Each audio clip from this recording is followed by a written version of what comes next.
You're listening to Trek FM. Want to join in the conversation and share your thoughts on this episode? Join the Babel Conference, our listeners' discussion group on Facebook. Just type BABEL into the Facebook search field, and we'll look forward to seeing you there.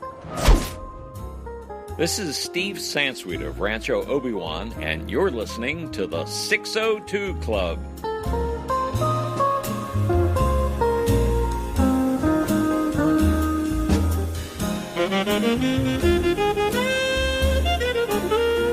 Welcome back to the 602 Club, Trek FM's local watering hole, and man, we are still celebrating the new year. We are so excited to be here, and of course with me, as she is almost every single week, is, well, the wonderful and brilliant Christy Morris. Gaze upon my wonder! I had to, sorry. Simmer down there, I know it's a new year, but I'm still not going to gaze upon your wonder, okay? Oh, man. Well, I'm so excited. Yeah, this is going to be great. This is something that kind of been planning since this show was released. It was released early in the fall on Netflix, I think even in August, and kind of immediately watched it and really enjoyed it. And so did our guest. And back with us, I'm so excited to have him here on the 602 Club, Nic Anastassiou. Welcome back, Nic. Hey, guys. Thanks for having me again. I feel like I can almost call myself one of the usuals. I might need to get my own drink now in the 602. Oh, you should. I think that's a good idea. Yeah. So if you were going to have your own drink in the 602 Club, what would it be? Oh, man. You had to put me on the spot. Well, ultimately, I'll have to think about a Star Trek themed drink since it's my favorite franchise. Mm-hmm. But I'd probably right now, let's call it the Dumas. When I was on played that Jedi on Attack of the Clones. Yes. Until these brilliant geniuses in marketing had to name him like with my name, which was really silly. John Noel and I had come up with a name for him, which was Master Dumas, which was basically a Frenchified version of dumb ASS. So and that was named after you?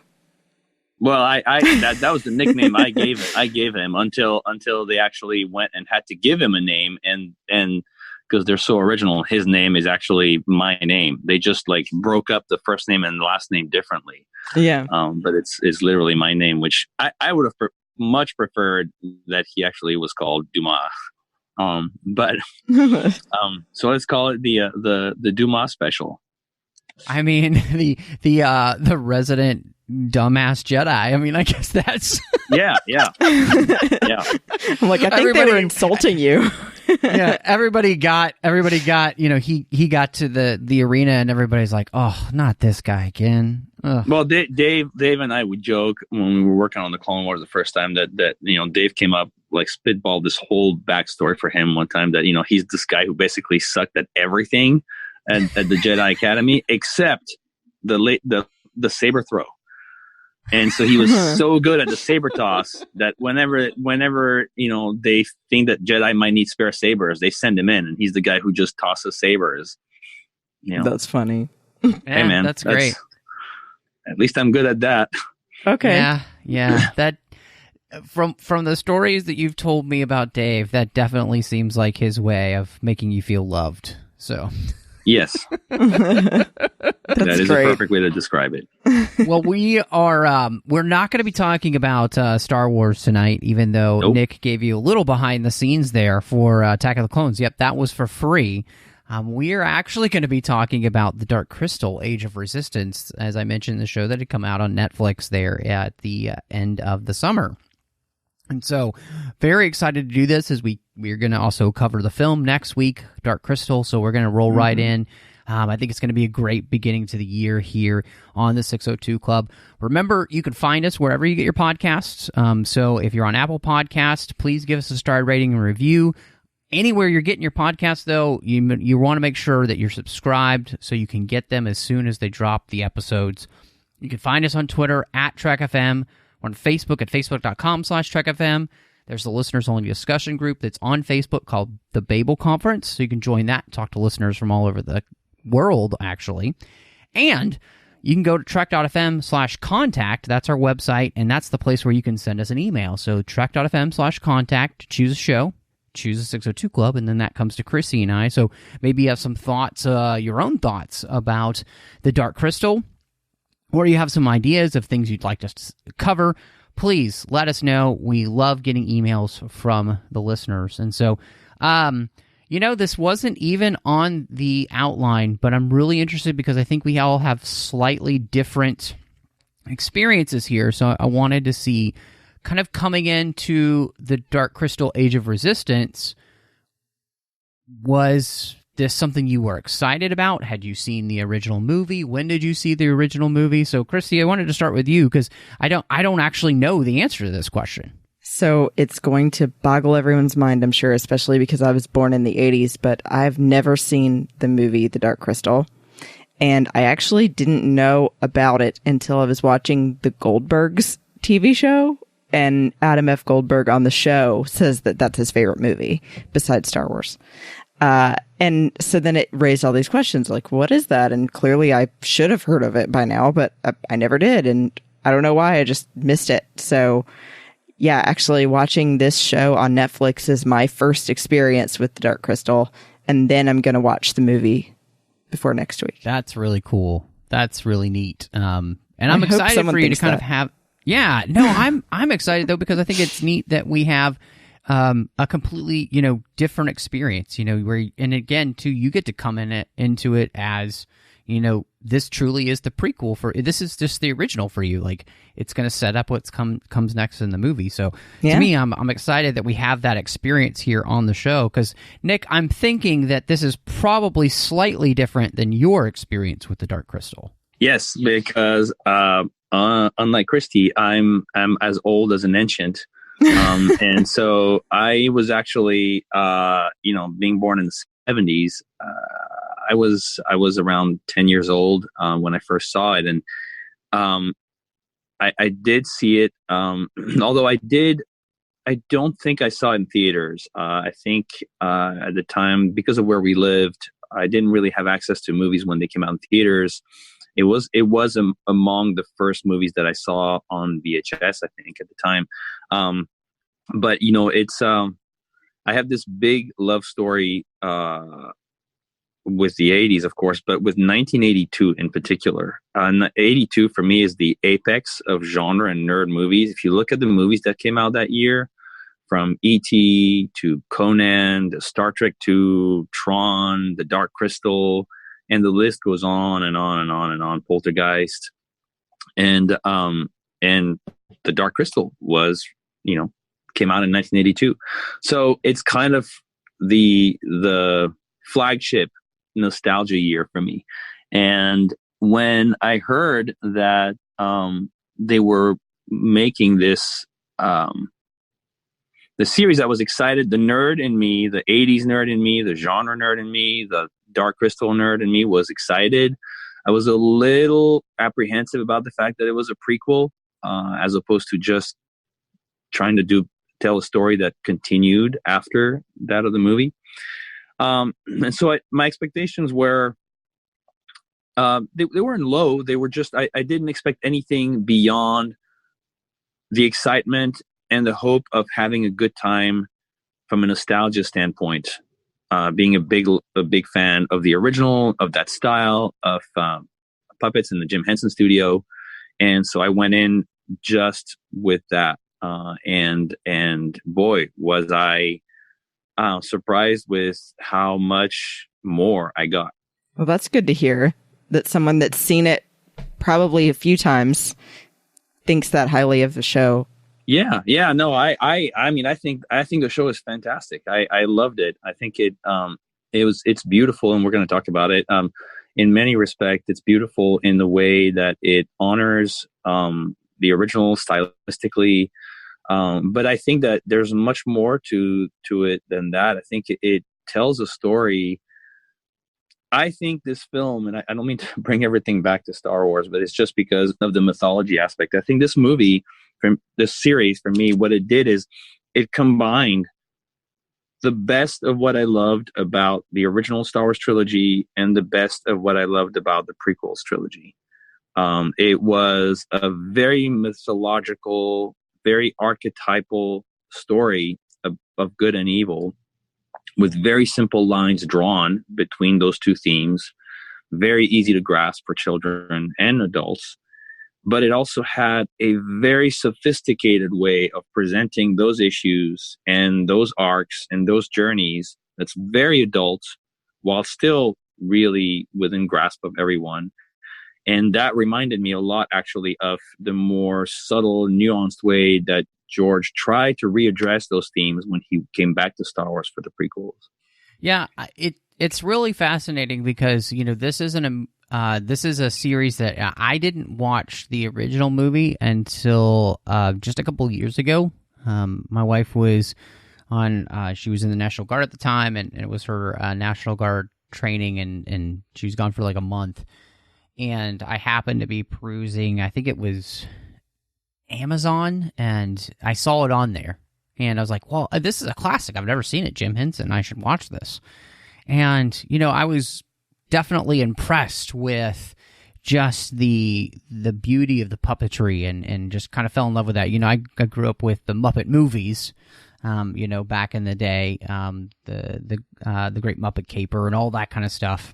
Treasure Island. And so, yeah, a Treasure Island, then bringing that back, you know, the Christmas Carol they did with the Muppets too, like, so, you know, and all of those films, you know, so I'm really aware of, you know, what they can do. And so coming to the show, I was really excited to see what they do. And I couldn't believe, honestly, that they were going to do this in the first place. Like, the thought of pouring the amount of time and money that it takes to do this and doing 10 episodes, I was kind of just shocked that this was going to happen. And, you know, Nick, I think, you know, what you were saying, the thing that I thought that was really interesting about this is that they were going to make it a prequel. And so I was like, how are you going to do that? But I think one of the things that they did, and I appreciate your reference because I think you're right, the same way George does with his prequels, is that this, even more so because, you know, the Dark Crystal movie is not a trilogy, you know, it's just one movie. And so what they're able to do here is add so much to what you'll then get out of what comes next. But I thought it was really interesting, them starting really with this mythology, and the way that they do it is to start, I thought, with a fall and a kind of like a rending of the natural order of Thraw, which for them it's a kind of like the Garden of Eden. You get a temptation, you get a fall, and you know, Mother Orgra is tempted by these Skeksis who come from another planet, and they tempt her with traveling the stars. And I thought, what a fascinating way to kind of, one, build into that character, but to kind of immediately, again, it's the thing that George does where he takes an archetype to which you can readily understand because it's so seeped in our beings, and that allows them to really then play with all the rest of the story that they're going to give us throughout 10 episodes. So I thought that was a perfect way to start this 10 arc series. Yeah, I mean, I agree with you. And I think that whether it's in Mother Ogra, which it definitely is, or in every character, as a matter of fact, what I loved about it is it really, and I still kind of wrestle with exactly how they achieved that, but because there's a very simple nature to each character, something that you really grasp very quickly, very easily, very powerfully, very strongly. But at the same time, there's a lot of nuance. And when it comes to good and evil, right and wrong, they really wrote within the nature of the characters, but within the arc. I think it's differentiating the nature and the arc because you get an idea of the character based on personality, more like a sort of almost like a personal character sheet. But then their journey is more subtle, and you get something which really grafts the notion that good and evil is not something that is necessarily a one-time. It's not something that you're necessarily born into. It's not something that is defined and immutable, but it's something that is the result of every choice that is made and every step that is taken over the course of a lifetime. And they really show that progression in a way that, and it's a very complex idea, it's still completely graspable, I think, by anyone and everyone. And you see it within Mother Agra. She makes mistakes, she stumbles, she is in a way part of the linchpin that starts this engine of bad decisions and bad choices that are going to lead to terrible things. But she is also very pure of heart. And the Skeksis, it's the same thing. I really love the way that they show through the Skeksis and some of the Gelflings the fact that we end up personifying a character, good or evil, based on one choice and then another choice and another choice, and that advances our position up until a point where the lines then have been drawn, and now you've really kind of pegged yourself on one side or the other. And it's not necessarily that you can't come back, because there's some characters that kind of segue back and forth, but there is almost a point of no return where, once you have sort of spent all these choices, then at that point you're going to have to commit to a side, and then you're stuck with it. And I thought that was really cool. I mean, maybe, I'm not sure, but I think maybe it comes from an idea in the original, which that won't spoil anything for you, Christy, because that's something that they talk about in the series as well. The fact that the Skeksis and the Ancients were one species, one being. And so Right. I think that in that already, which I thought even back then was something very different that I really gravitate to it as a kid. I'd never seen a story that presented the idea that evil and good were not separate, but they were just one thing. And that ultimately it's the key to defeating evil, or the key to progress or resolving, a quest, is not necessarily one side defeating the other, but it's understanding that we are one and being able to accept and embrace one another. And I think maybe from that, there's already kind of a more complex idea, which they were able to extrapolate into this very nuanced layering of the characters. I'm glad that you mentioned that nuance with character, especially Nick, because I felt like I saw that time and time again with Celadon, the princess that ends up becoming the Amordra. And I hope I'm not butchering that, but because she at first just starts with being the jealous sister, and it's innocent, and you think, maybe she can get past it if she just realizes that her mom does love her too, just in her own way. But she doesn't. And then choices one at a time add up to then her killing her, she doesn't kill her mother, but, she basically is okay with it, which is what you feel is the furthest that someone could go toward, I guess, the dark, I would call it. Because that's, where you came from and everything, and she's turned on that now, but it didn't happen overnight. Yeah. I totally agree. And she's a fantastic character. And I was really blown away. I didn't expect the journey they would write for her. I thought, that her path, her fall was sort of archetypal, but well written. And I was totally okay with where she was going, because there's a very methodological and, again, sort of almost Shakespearean nature to the way the story's told. And so I understood what she was. And then the way they were able to bring her back, turn her around, didn't feel forced. It didn't feel corny. It actually really elevated her character, gave her more depth. Not because she turned back to the light, but just because there was something very real about it. And that's what I thought was fantastic. And this is the first time that I see in a long time a story that uses the genre of science fiction and fantasy to tell something which is very inspiring and allows you to escape and very entertaining and exciting, but also, in my opinion, really teaches something. And it's very serious at times, so I don't know that I would, it's pretty dark. I don't know that I would show it to little kids. But I think, for children 9, 10 and older, it's one of the first pieces that I've seen in a long time that I would, if I had kids still that age, I would really want to show it to them, not just to share the excitement of a genre that I love, but to have them learn actually life lessons. And it's something, there's a room for both, right? There's times when you want to show your kids very simple concepts of good and evil, or broad notions, and say, hey, sometimes the world is black and white, and sometimes you have to see it like that, because some things you can't use the gray as an excuse. Something is either a lie or it's true. Mm-hmm. And when you start to say, well, it's kind of a lie, but not kind of not, then you're really trying to justify yourself. But sometimes in life, you also have to leave room, especially for children, to understand that you make mistakes.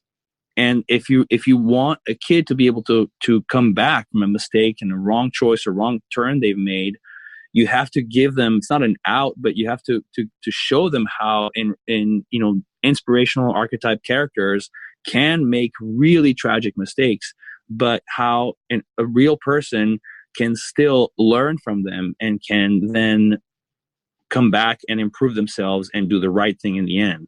And she's not the only one, but she's definitely one of the characters who exemplifies that.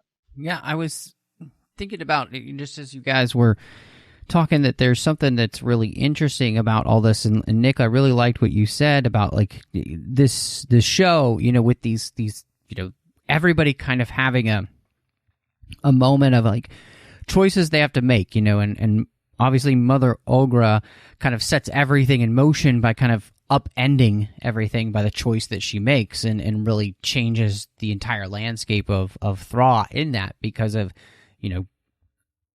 abdicating her role as this, overseer and somebody who's supposed to protect Thra, and selfishly chooses, to give up her responsibility to somebody else who I don't know why she would trust them in the first place, but that would be another story, I guess, for another time, why she actually trusts them in at all.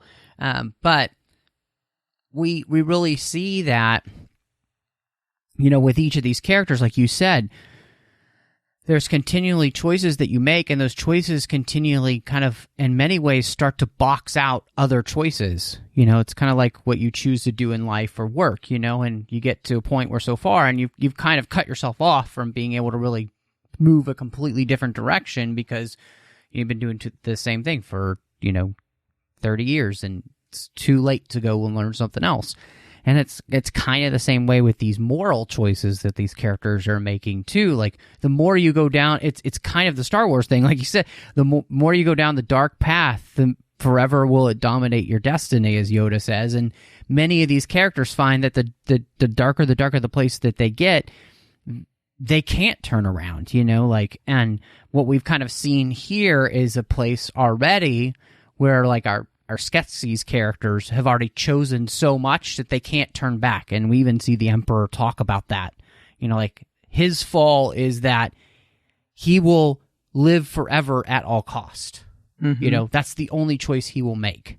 And he continues to choose that way. And so, like, I thought that was such a great place to start. Because again, you're starting off with this, like, the high mythology, this religious type aspect, which we all truly understand. It's just a part of Western society to kind of understand these ideas of a fall, and I think it plays out really interestingly then as we move forward throughout the rest of the series, because in the choice that Mother Ogra makes, there's a broken trust.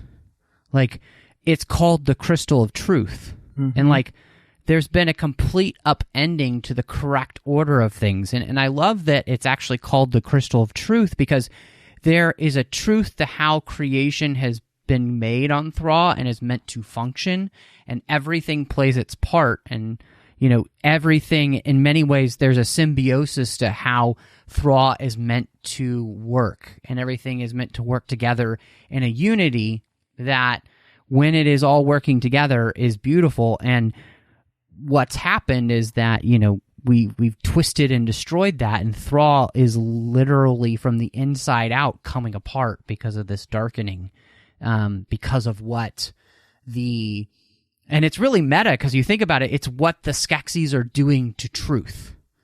Like, that's super deep. And like you were saying, Nick, if ever kids, I want them to watch this, because that's exactly what we, like, in real world, that's what we do with the truth, right? We mix it and mold it, and we start to break it and crack it, and it's meant to be one thing, but we make it what we want it to be, and when we do that, we destroy it. Yeah, for me, that was the biggest thing that I noticed throughout this entire season, was that it had all of these religious undertones to me of, no matter what religion you are, a lot of them believe in a supreme being, a guardian. And I feel like Mother Orgro is representative of that. And I love the scene where she's holding the tiny spider leaf bug, that's part of the, Arachna, I believe it was called. And she says, I love all my creatures, even the foolish ones. And it's like, that's something that we would think that, like, God or someone like that would say about humanity, and that, everyone, like you were saying, Nick, makes mistakes, but that it's about how you move forward from that.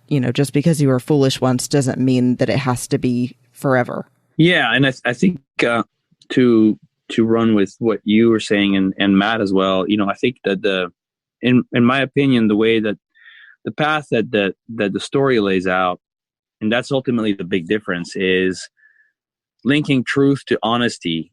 The characters who make mistakes, some of them are terrible mistakes, they're able to redeem themselves and come back, because at some point, all of them face up to their mistake,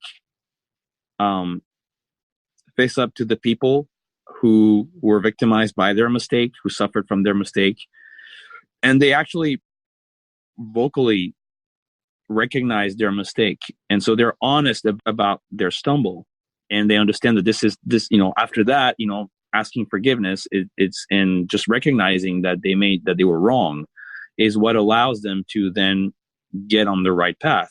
And if you look at the Skeksis, which is what I thought was really cool, is the Skeksis really embody evil from the beginning. I mean, you can tell that they're going to become the super villains of that story, but in the beginning, they're not really villainous. I mean, they're kind of lame, and they're kind of lazy, and they're kind of mean, and they're kind of, they're kind of things that are not great, but they're almost more laughable, and they're not. You can tell that there's sort of an equilibrium to this world where these are not probably the best people, but they're all right.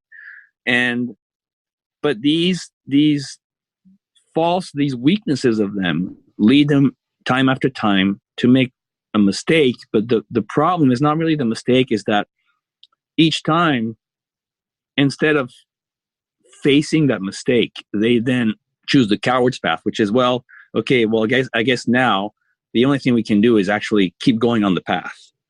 And I guess now we got to take the ball further afield, because, we can't go back and admit that we made a mistake, because that takes courage. And so, there's a really strong sense, because you see these Skeksis, these kind of really ugly, monstrous, and sort of creepy, and sort of, not nice characters. They have reactions early on that show that they have a conscience, and when things start to turn, almost all of them at some point, there is a very conscious effort to show that they react in a way which shows that they know what's happening is bad, and they're almost like in the moment not okay with it, but then it's done, and then not one of them says, well, okay, that was really not, we shouldn't have done that. I guess now we have to undo that, or we have to say, we have to come out and admit what we did. They sort of confer And then they choose the quote unquote easy way out, which is, well, I guess let's escalate, let's step it up. Until the point when, like Matt was saying, they've gone so far that by the end, it's almost insanity. Then they just you get to a point where you become the Joker and you're like, well, I might as well just embrace that and embrace the fact I'm a monster and then just kind of go with it, because now I've gone so far that there's no turning back. So all I can do is just kind of, make that my brand. And I thought that was a really linking, kind of making this really clear linkage for, anyone young or not watching it, that honesty is the key really to allow you, no matter where you're at in life and no matter how bad your mistakes, your choices are, it's about being honest with yourself about it. And then with others, that's the key. Yeah, there's that moment where the Chamberlain, talks about what he does and that he plants little seeds of lies and lets them bloom, basically, is the truth. Mm-hmm. And I feel like that's kind of what the Skeksis have done this whole time. Like, they know everything that they're doing with the crystal is the wrong thing to do. And like you were saying at the beginning, Nick, they just continually choose the dark path and the wrong path. They choose against truth, and the famous phrase from the Gospel of John, which is, "You shall know the truth, and the truth will set you free." And they have chosen to be slaves to their desire to live forever, to break with the natural order, with the created order. And that position is one that we've talked about, many a times on this show, of characters who basically in the end kind of choose to see themselves as God and then play God and do whatever it is that they can do to do whatever it is they want to do. And here, specifically, the Skeksis wanting to live forever. And so they will upend all of creation on Thra to be able to do that. Whether that means the destruction of Thra or not, which really makes me wonder, like, you realize this darkening is destroying the planet from the inside out, so you're not going to be able to live on this planet forever. Like, there's no forethought. It's just that immediacy of the desire.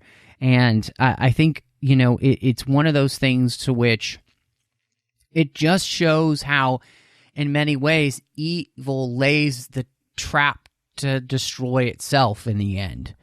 Because the things that it desires are not things that allow for self-perpetuation in a way that will actually last. And by, destroying the crystal of truth, by living in a way that it denies the truth, they're denying their actual existence in the end. Like, it's really, like, the fact that you can get so meta with the ideas in this show. I think you were talking about earlier, Nick, and Christy, you were mentioning too, like, it's amazing. Like, this is the kind of stuff that, really makes, I think, for incredible storytelling that goes beyond just, oh, I'm entertained. It's not just, oh, am I entertained? It's, I'm actually thinking. I'm actually learning something, and being reminded of what the truth actually is. So that's big stuff. And really, it feels like all of these things were gathered from different places that all have this kind of mythological element to them that give them strength. So, like, it reminded me of Lord of the Rings. It reminded me of things from Dungeons and Dragons. We even have the podling that says he's a paladin, which is a character you can play in D&D. And so it feels like all these things that are familiar that are combined into one and now provide the basis for this to be an incredible story and to teach you these life lessons. Like, I feel like where you're getting at, Matt, too, is that quote, I love, it's absolute power corrupts absolutely. So, and it's interesting that you can see that as well with the crystal, with it becoming darker, with it no longer able to do its job, that it's like evil ends up destroying itself in the end. So I think that that's a really, you can take so many things from it, but it even goes back to that yin and yang, and that there's a good and a bad, and truth and lies, and power and strength. Yeah, there is a true, I think, it reminds me obviously of the Phantom Menace, where Obi-Wan talks about the idea of there being a symbiosis between the Naboo and the Gungans, and that what happens to one will happen to the other. And, this again, it really does come back to the idea the Skeksis not really realizing that they're actually laying the foundation for their own doom eventually anyway, because they're destroying the very thing which has been giving them power, which has been helping them live, what they hope to be eternally. And so, by doing this, they've lost that rationality. They've lost that ability to kind of see any of the consequences for their actions, for what they will truly bring. And I think there's just, it's a good thing, because the message of this is to be reminded that all of our choices do have these consequences that place us in a place which that we can box ourselves into, where we can lead to our own destruction, and so I think that there is a real beauty in that. And it really does, Nick, I was thinking about this the other day because I was writing something on my blog and coming back to that quote from George, about Star Wars, and he's like, where he says, I believe that there's a God, I believe there's a good and an evil, and that life goes best when you follow the right way, that's really the message too, I think, of the Dark Crystal universe. And I think it's one that we need to be reminded of, because it's timeless. And I think that's why this feels so much more rewarding to watch, because you're being reminded of timeless truth that we all should be hoping to live by. Yeah, and I think it did a great job. Again, I was not really apprehensive, but I was mildly concerned when I first read that it was going to be a prequel, because it felt a little easy,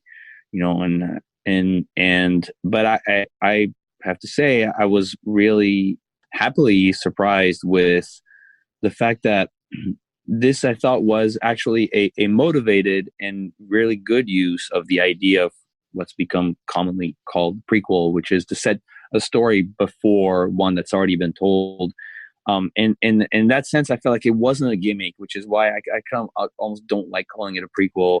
Although I guess it is the only denominative term, but it really, because in this case, it feels like setting it before is not the gimmick of the prequel so much as it is the right direction to take the story, to have this kind of genesis, this sort of like big, like you were talking about, meta, this sort of like really big concept of what was already narrowed down to simpler and smaller ideas in the film.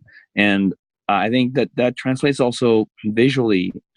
The original film has a lot of really cool visuals and cool creatures and cool sets and places. But I was also, one thing that I thought was amazingly well done in Age of Resistance was the inventiveness and creativity of the places we went to, the creatures that we saw. It was really cool from a conceptual standpoint, where there was really a amazing variety, and the way that the ideas they came up with for what the characters do really was entertaining and exciting. But I also felt like these really served well the story, and they were cool concepts, but they weren't just cool for the sake of being cool. They really kind of fit in well where they were supposed to go. I'm thinking about this temple that they end up on towards the end of the series, where they take a break, where they're carried by these giant birds, and And I'm thinking about the bog where they fight the the warrior Skeksis the first time, and there's like really cool or the caves, where Deet comes from, and the idea, I mean, that this world, this underworld, which within the Gelfling community, within that there's also kind of this layering of, well, they're sort of put down by the other Gelflings, and that was another wonderful layering of showing you that there's not, you before you cast a stone at your neighbor, before you look at the grain of sand in your neighbor's eye, you should look at the beam in your own. Like, they do a really good job at creating the society of these particular Gelflings, which is actually beautiful, and who are very close, literally physically close to Mother Earth. And yet within that strata, within the Gelfling strata, they are looked upon as the lowest of the low, and they're ridiculed, and they're looked at as second-class citizens. And visually, that world was beautifully conceived to get you the idea, the contrast of, don't judge a book by the cover, don't judge before you know, because they're put down, and yet they have this amazing, beautiful way of living in harmony with nature that even the other Gelflings don't quite have.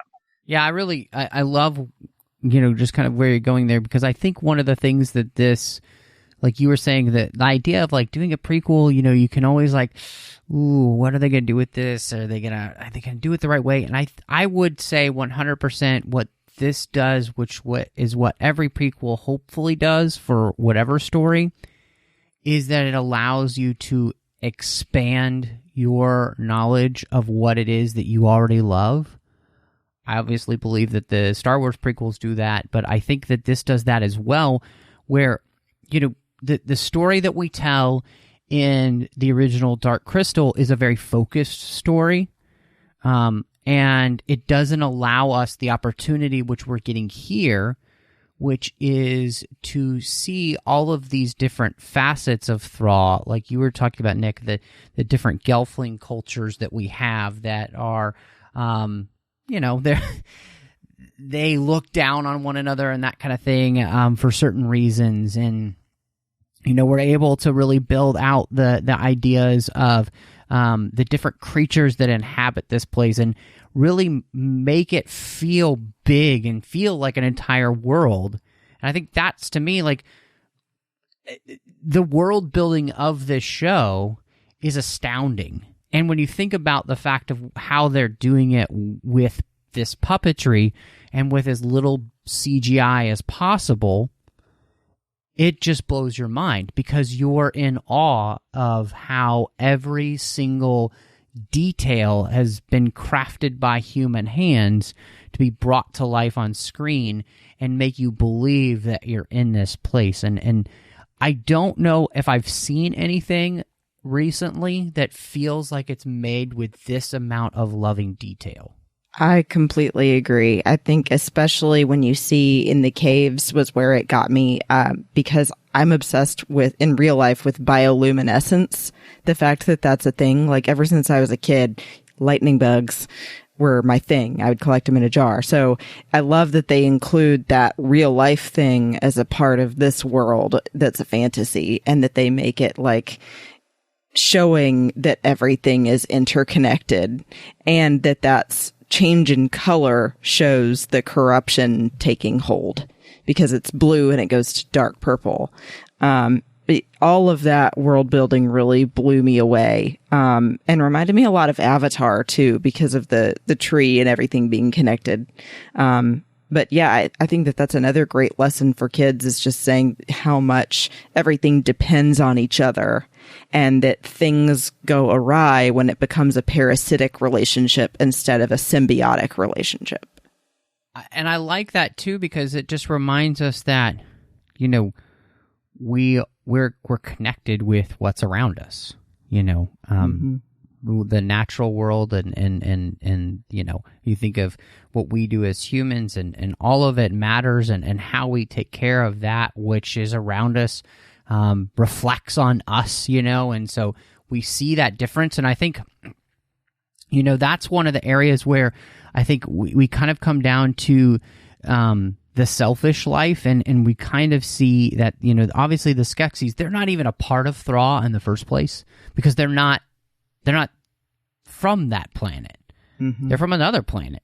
So they've come to use this planet, and so they have no respect for the circle of life of Thra. They're not even a part of this symbiosis of Thra and everything that lives on it. And so they're in direct opposition to the unity that Thra had created and had been there before they arrived. And that arrival throws everything out of balance. And like you were mentioning, Nick, it's even caused Gelfling to see each other as inferior to one another, depending on whatever, quote unquote tribe they're with. So it's created these divisions where division was not meant to be created in that way. And, not that that different Gelfling tribes wouldn't have, differences, but that there's now a lack of respect for those differences, and we look down on, because they live underground, or they live above ground, or they don't ride on ships, or they're not desert dwellers. I mean, like, whatever it is, as long as it's different, they're doing it wrong. I think it really brings to mind, the very thing we kind of see, again, Star Wars-wise, with, the Sith living the selfish life and the selfless life, and the way that has a huge impact then on the world of Thra. I thought was, again, it really plays into all those other themes that we get with, truth, and there being kind of this fall from this created order that had this unity to it. And I love that kind of thing. I think there's a definite, the themes you talked about definitely play into every character and every group.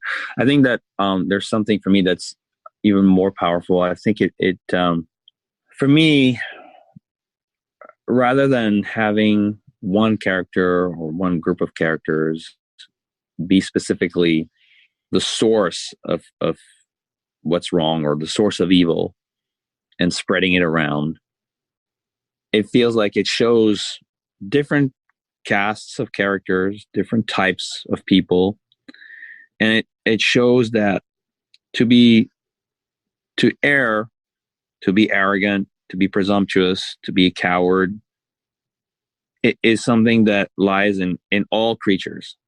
And that's the thing, it does take the time to show that no matter where they come from, they all make mistakes. They all are flawed. They all are incapable at some point to show love, or to be generous, or to be selfless, to be brave, to not be judgmental. But then again, it uses honesty and choice to show how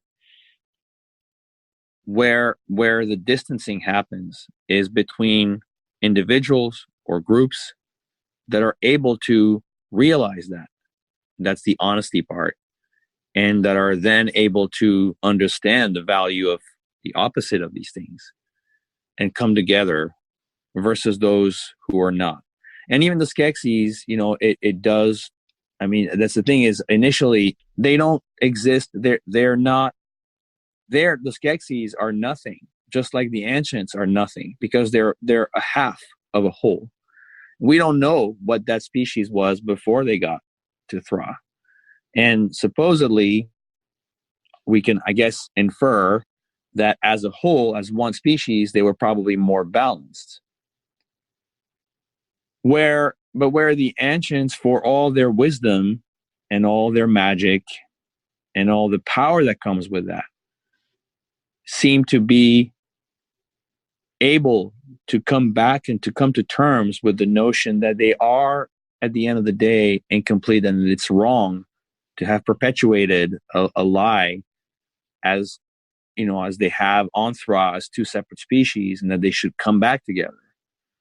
That's where the difference is between them and the Skeksis, who choose the easy, or sort of like the cheap, lazy way of saying, well, we are like this now, and why don't we make the best of it, and then just try to they just won't won't see, they are blinded by the effort or the fear caused by the notion of coming back to one again, and instead they just kind of run further and further afield with the notion of whatever it'll take to just maintain what they are, how they are, no matter what the consequences. And that's I thought that was, it takes a lot of maturity to kind of understand, again, the idea that like at the collective or individual level, we're all going to make mistakes. We're all going to lie. We're all going to, cheat at some point, or, do the wrong thing.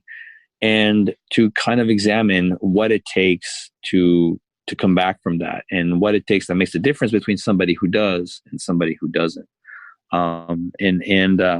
Everything in the series, even the music, I've been listening to the score a lot, and there's a lot of depth to it, and it kind of serves. It has this very kind of fantasy adventure tone, but there's a depth to it that really kind of touches on this melancholy, this kind of mixing of sadness, but not depressing sadness. It's more about like you were saying, falling and then redeeming yourself.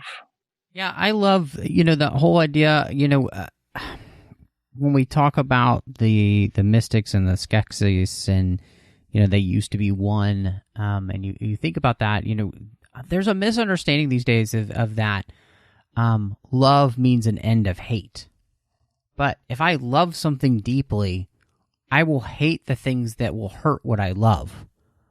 And so these things all go together, and so we in our world, we've lost the ability to have that nuance. And I was loving what you were saying, Nick, about how the mystics, they understand that they need the whole totality of who they are to truly be a whole person, right? Because they're not without that ability to have that, because they have the magic, and they want to do, they do what is right, and they do what is good and all, but there's a part of them that's also lacking to have that righteous anger then at the things that are not being done right, that are not aligning with truth. And so again, all of these things are actually needed, but they're needed in balance with one another, and that's what's been lost here in the show and with Thra. Yeah, I think that was another thing I really enjoyed about this, was the mention constantly of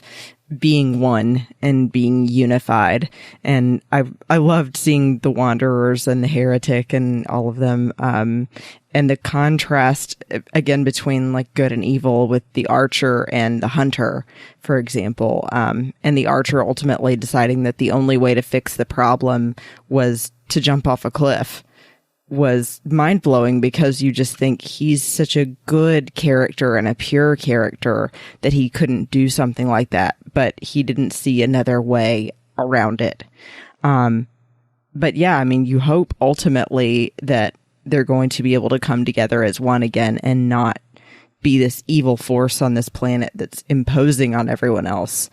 But I think that some of them now have, like you said, Matt, boxed themselves in. They've made their bed, and now they've got to lie in it. There are way too many voices in this show for us to be able to talk about everyone, because there are just too many. Mm-hmm.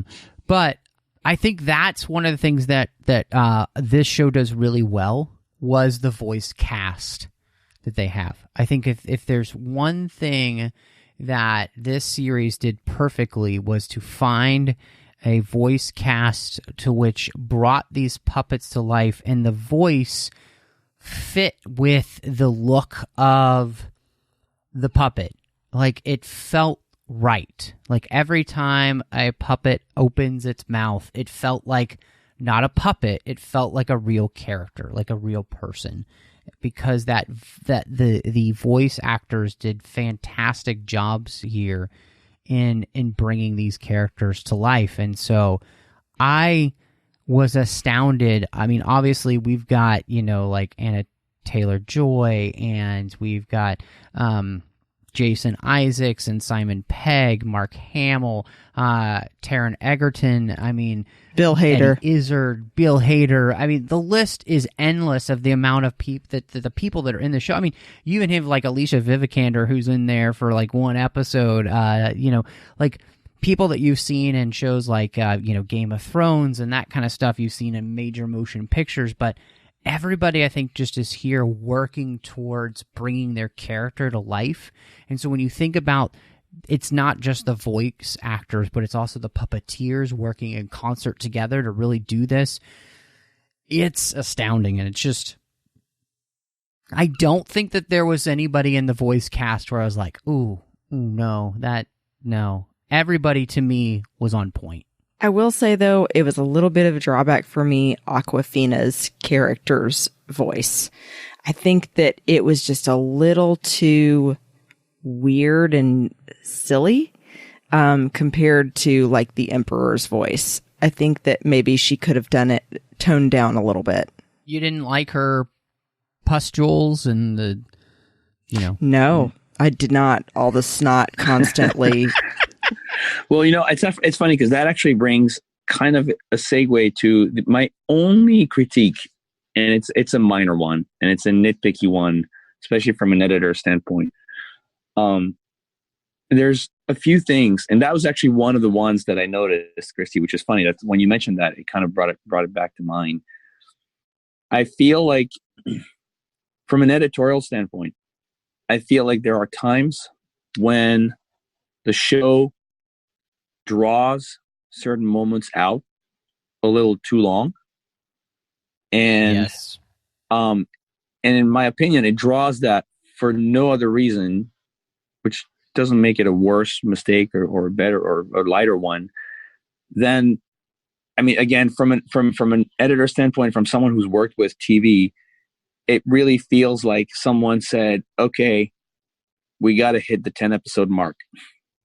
We got to have 45 minutes or whatever, and so feel free, add it a second. Feel free to come back to this shot twice, 3 times, even if you want. And there are times when in some of the action sequences, it never gets for me to a point where it actually hurts the story, where it actually takes me out of it, where, it's there's a few times where it skirts that. And I noticed it in some of the action sequences where it broke down the action into a few too many cuts. I noticed it there are moments like, for example, if someone says something in a group and there's 6 characters, typically you would have 1 or 2, maybe 3 character reactions in a normal cut, and then you move on. But if a person says something and there's 5 other characters in the room, they show the reaction of each one of the other 5 characters. And I noticed it in some of the things, like, for example, even when they go to gag moments, like the pustules, they draw those out way out. And like, you could say it's for the gross out factor, but it felt like at times they were just kind of like, okay, yeah, she did some really cool efforts while she was recording. And, you only need to grab 38 frames or, 2 seconds of that. But they were like, I'll just let it run. We can animate the puppet to the full 5 seconds or the full 7 seconds. And it feels like, again, it's a very, in the grand scheme of things, it's a very minor critique. But I would have said, hey, you know what? Make it a little tighter. Maybe you'll end up with 9. Maybe you'll end up with 8 episodes. Doesn't matter, because you'll have 8 episodes that'll be a 10.5 instead of 10 episodes that are at an 8.5 or a 9.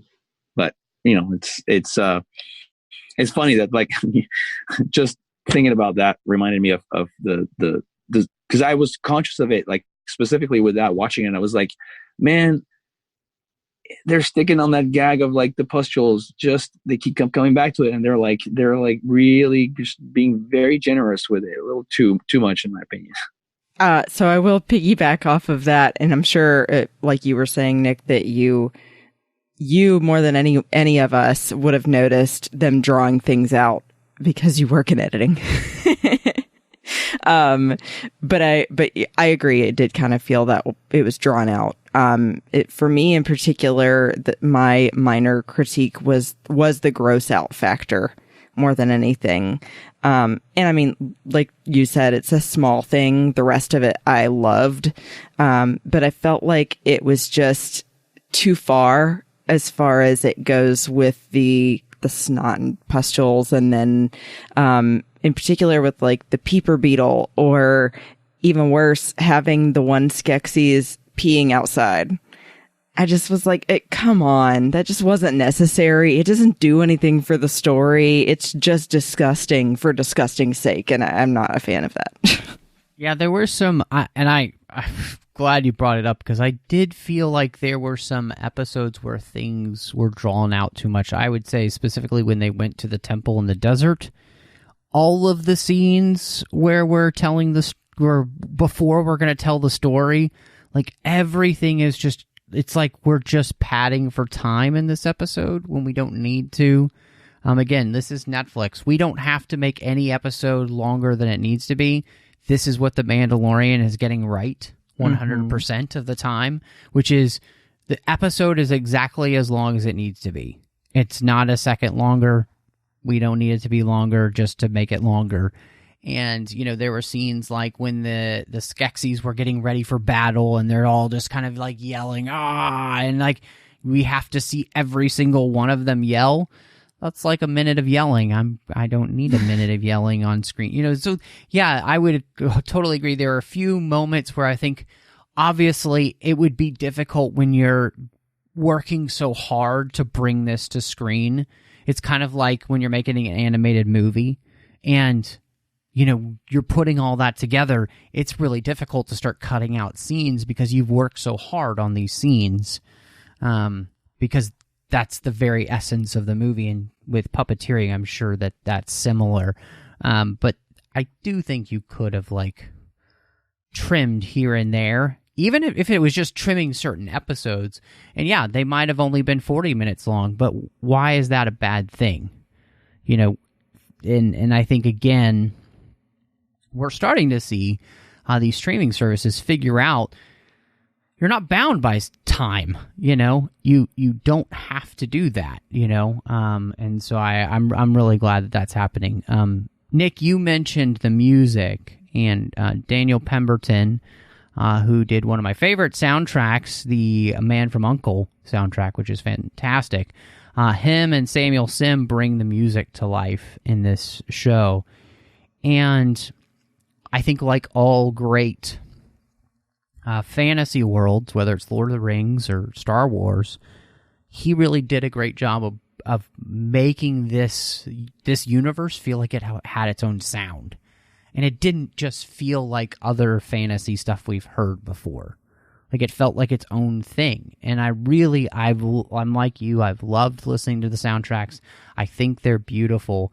And, you know, he worked with that Dark Crystal sound. So I love it. I really love it. Yeah, I think he was able to, he uses the original theme a few times, but I really think he was able to expand tremendously on the style of the original score and the theme. And he stayed true to it without, it didn't feel like it was repetitive or exploitative. I mean, and I told you guys how much the nostalgia affection that I have for the movie itself and for when it came out. But I have the soundtrack for the original film, and I like it a lot. I love it dearly because it was with me through my childhood. But this I think is really expounded and much more sophisticated, much deeper. And I'm not surprised. You know, he also did, if I'm not mistaken, another soundtrack, which really shows his talent. I think he also did the soundtrack for Spider-Verse. You're right. Yep, you're absolutely right. And that's another one that's dead on with what that story is, and at the same time, completely different stylistically from what he did for Dark Crystal, which shows that it's not just a happy coincidence of, well, you know, this is the kind of music this guy does and it fits well with what the story calls. This is a guy who at least these 3 times, had a really strong grasp of what the story thematically, flavor-wise, musically really called for, and was able to deliver something which, while completely different from what he had done before that, was just as tight and served the story, informed it, and enhanced it. Yeah, I really couldn't agree more. I was really impressed when he worked on Into the Spider-Verse, and the fact that he could go from doing something like that to going like this really does show that he can get into whatever he's working on specifically and tell that individual story, and isn't, like you said, Nick, like a guy that does one particular style and always does that same style. I like that he can really get immersed in the world that he's working on now. Yeah, I mean, music scoring is for film is about it's a very tough language, because it's about figuring out what the moment is emotionally and helping to enhance that, helping to communicate that better, more strongly to the viewer, without actually being so strong that you over deliver and you make it too much on the nose. And so that's the difficulty, is it has to be something very technical to it, at the same time as obviously you're still creating music and you want to create art. And so you want to kind of be free within the melody, but you have to write to really kind of find the sweet spot in every moment, in every scene, in every shot, that really enhances, clarifies, informs without going too far. And to be able to do that not only within one style. I mean, you see a lot, like the great composers, like John Williams and James Horner and Alan Silvestri, but they have a very defined methodology and genre within which they operate. And there's very few that are able to kind of turn that around and capture it just as well within a completely different set of boundaries. And Spider-Verse and Dark Crystal are certainly examples of very different universes like that. And he delivers just as on point a language musically. But to pick up on what Matt was saying, Man from U.N.C.L.E. is yet a completely different beast. I mean, it's a live action film. There's the comedic nature. There's the jazzy sort of like 60s tense suspense spy, but at the same time, the caper tone of like, we're having fun. And all these things are like really important to convey to the viewer so that the movie delivers its story successfully. And it's flawless each time. With all of these things said, I am really interested to see what the ratings for the Dark Crystal Age of Resistance are going to be from you guys. Nick, ahead, do you want to go first? No, you go ahead. Open fire.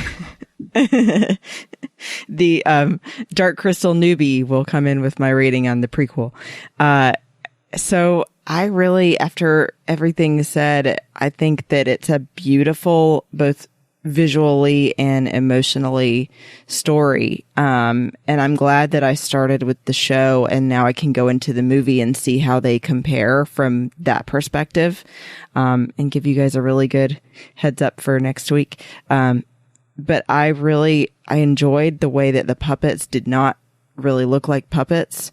I think that they were beautifully made. I think that the faces especially were so smooth on all of the Gelfling that you really can't tell that they're puppets, except for I was saying you can only tell they're puppets when they're running, because they do that, like Sesame Street bounce from place to place. But otherwise, I think that you would think you're watching something like Avatar, and that the world building is that good and the puppets are built that well. I loved the music. And I especially love that it had these timeless storytelling pieces to it. And I'm already a fantasy fan since I was little anyway, so I was going to be bound to love this. So I give it a 4.5 out of 5 bits of bioluminescent moss. Nice. What about you, Nick? Yeah, I mean, I think it's a fantastic world. And they played in a sandbox, which they didn't create, but honestly, they did so much with it. that I want to give them full original credit. I mean, I think that the original film uses like primary colors to paint a very simple, and I don't mean that in a derogatory way, fairy tale, like a children's book fairy tale. And this actually really elevates everything. And so I think that that's fantastic. I was really, and I'm glad that I didn't know going in, and I only found out like I think I was on episode 8 or 9 when in the end credits I saw Louis Leterrier's name, and at first I thought that he maybe had just directed that episode, and he's I met him a few times, had lunch with him at the ranch when he was in post-production. And we talked about other stories at the time. This was like in 2013, I think. So 6 years ago. And I knew from talking with him that he had a lot of passion for animation, even though he's a live action director. It's really, really cool dude. And finding out, I had no idea. He had mentioned other ideas, other franchises that he was interested in bringing up to screen, and never mentioned Dark Crystal. And seeing that he was the guy who, then realizing that he hadn't just directed that episode, but that was his baby, made it. I was really, really happy to see that he had been able to devote himself to something and bring it to life so well.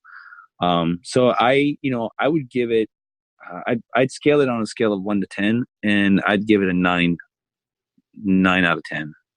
Yeah, this is just something that I really enjoyed, and I've seen it twice now because I watched it when it first came out, and I watched it again before we were going to talk about it here, and it's beautifully done. It's beautifully created, and it's telling a story to which led us to spend most of our time talking about thematic elements that just flowed through this. And I think, to me, that's when something's truly successful, when it's making me think about the most important things in life, right? When we're talking about truth and unity and the selfish life versus the selfless life, all of that's amazing, And so I'm right there with you guys that, I'm going to go 4.5 out of 5 snotty noses, because it just is great. And it's as close to, I think, perfect as I've seen something play out, maybe, when it comes to like a television show like this. And a huge risk. I mean, obviously, doing this, huge risk when it comes to the amount of time and money you're spending putting this together. So I'm really impressed with it all. And so, new year, and a newer segment, but we're going to talk about some recommendations. And Christy, new year, what would you like to recommend to everybody this week? So I just started it, and I know eventually we're possibly going to talk about it on the show, but I'm going to recommend The Witcher, because I really didn't know what to think at first, but I've watched 1.5 episodes of it so far, and it kind of has the similar feel to this show with the mythic part and it dealing with some really deep emotional archetypes that people have to go through. And Henry Cavill, I mean, you and I both think he's awesome already, Matt. So he is the Witcher. Spoiler alert. It's okay. He's in the marketing. And I really enjoy it. It's got that medieval feel to it. And it's about mystical creatures and good and evil, and that there's shades in between. I highly recommend it. Awesome. Well, I'm excited. My wife and I are hoping to watch that, and yes, we are planning to cover that for the show. So definitely something that's a smart recommend. Nic, over the holidays, was there anything that you were able to watch or read that you would like to recommend to the listeners? Legion. Watch Legion. I am halfway through the 3rd and final season. I cannot even tell you how impressive, how intelligent, how beautiful, well written, well acted, well directed, well composed everything in Legion is. It is by far the best. I don't even want to call it series, but it is the best series that I've seen in a long time, quite possibly edging itself to become my favorite all-time television series as a piece of art. I would say, even though, you know, I'm a Star Trek fan and Star Trek is my thing, but I've always said that, in my opinion, in my quote unquote objective opinion, Twilight Zone was probably the best series ever. I think Legion might actually edge it out. It's just unbelievable. This is the work of someone who is in complete control of their craft and who has a complete understanding of the craft of storytelling at every turn. Writing, art, every shot is a work of art, a painting that you can watch just on a purely abstract level, or you can fit it into the story. Every piece of music, every line of dialogue. I like to describe it by saying this is what Kubrick would do if he was alive and doing TV. It's like the 2001 of TV series, and so I cannot say enough good things. I recommend everyone watch Legion and learn, whether you want to learn, you know, how to appreciate film and storytelling just from a passive standpoint as a fan, or if you have ambitions to be a storyteller at any level, whatever your craft is, watch that, because this is current. This is being done now. That's contemporary. And it's, by all accounts, commercial. You know, it's something that's on cable TV and that sells itself as a TV show, but it's also completely 500% art. Well, I know I had a feeling you might recommend that because behind the scenes with John Mills and I, you have been talking about that show for, I think, at least 2 years now. Only a little bit. Only a little bit. Yeah, only a little bit. Only a little bit. But no, that's really cool, and I'm excited to be able to check it out. You know, I know it's ending, but to be able to go back and watch the whole thing now, because it's just one of those with the massive amount of series that we're getting these days. It's hard to keep up with everything. So, but the fact that it has the 3 seasons and I'll be able to check it out, I'm really excited. I'm going to go with, over the holidays, the wife and I went and saw Little Women, and it was excellent. It was legitimately one of the best movies of 2019. It is so worth anyone checking out, male or female. Do not be scared by the title Men. It's a perfect movie for well, if you got a date, it's the perfect way to show how sensitive you are, and take your date on a date to Little Women. But honestly, I would have seen it even if my wife didn't want to, because Greta Gerwig is fantastic. She did Lady Bird, which was amazing. The casting in the movie is phenomenal, and just the movie in general, I was blown away by the way that they told the story, the way they did the story. So, yeah, 100% loved it and highly recommend it to everyone. But Nick, obviously great to have you back here on the 602 Club, and we'll be excited that you're back next week to talk about the original Dark Crystal, the movie. But in the meantime, where can everybody find you if they want to catch up with you? I will bring my my Dumas special cocktail next week. I'll have it with me. Oh, good, because I'm wanting to try that. Mm-hmm. Don't even tell us what's in it. Just surprise us. It's probably better if I don't. But yeah.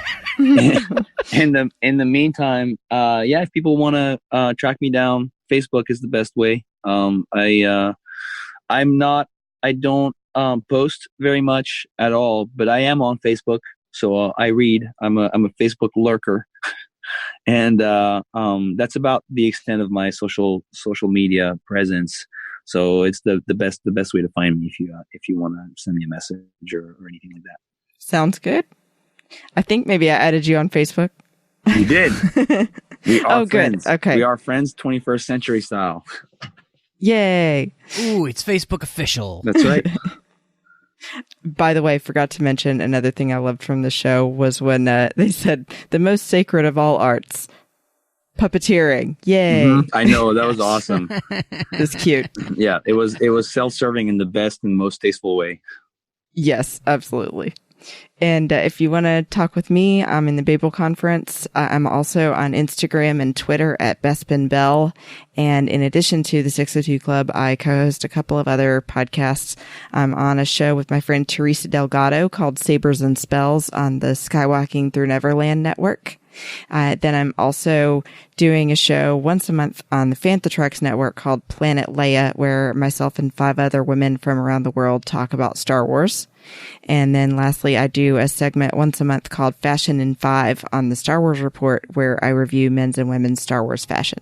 And you can find me on Twitter, Instagram, Letterboxd Vero under the name MattRushing02. You can find me here on the network. When Chris Jones and I get a chance, we talk about Star Trek Deep Space Nine on the Orb. You can also find me doing 2 shows over on the Nerd Party Network. One is called Owl Post with Dre Kaufman, as we're walking one chapter at a time through the Harry Potter series. I'm doing Aggressive Negotiations with John Mills, where every once in a while you can hear Nick as well, as he stops by sometimes to talk about things. But John Mills and I, every week, are talking about Star Wars, and, well, with the plethora of Star Wars material that has been coming out and what's coming up with the Clone Wars returning there in February, well, we'll have no lack of things to continue to talk about for years to come, so join us over there.